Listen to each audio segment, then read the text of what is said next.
भारतीय वायुसेना का नया योद्धा, आसमान में रफ्तार और ताकत की मिसाल, आधुनिक तकनीक से लैस ये हवाई लड़ाका बहुत जल्द भारतीय वायुसेना में शामिल हो जाएगा। इसी साल सितंबर के महीने में एयरबस C295 ट्रांसपोर्ट एयरक्राफ्ट भारतीय वायुसेना के बेड़े में शामिल होने को तैयार है। C295 एक मिलिट्री ट्रांसपोर्ट एयरक्राफ्ट है। यह वायुसेना में HS-748 एवरोस और यूक्रेन से आए एंटोनोव AN-32 की जगह लेंगे। भारतीय वायुसेना के पास 9 तरह के मिलिट्री ट्रांसपोर्ट विमान हैं।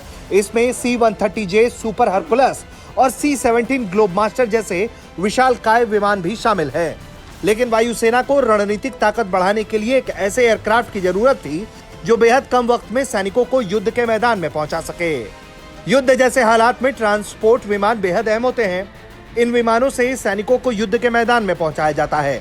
भारी हथियारों को भी इन विमानों के जरिए लाया जा सकता है। इसके साथ ही ईंधन और सेना से जुड़े हार्डवेयर पहुंचाने में भी ये विमान बेहद अहम भूमिका निभाते हैं। इन विमानों में दुश्मन के हमले से बचने की काबिलियत होती है। अगर दुश्मन की मिसाइल इस विमान को अपना निशाना बनाती है तो ये विमान मिसाइल हमले से बचने के लिए फ्लेयर्स का इस्तेमाल करता है।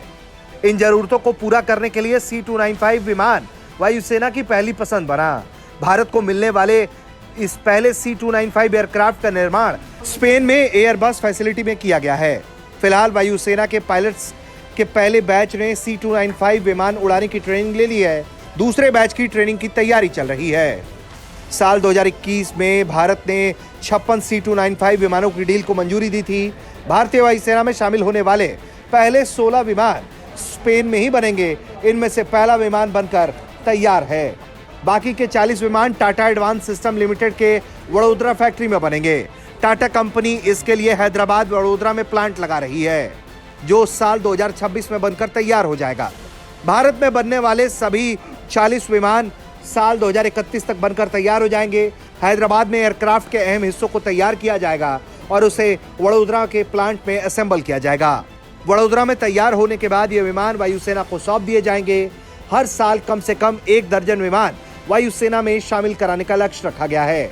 वक्त के साथ इन विमानों में स्वदेशी पार्ट्स की हिस्सेदारी बढ़ती जाएगी।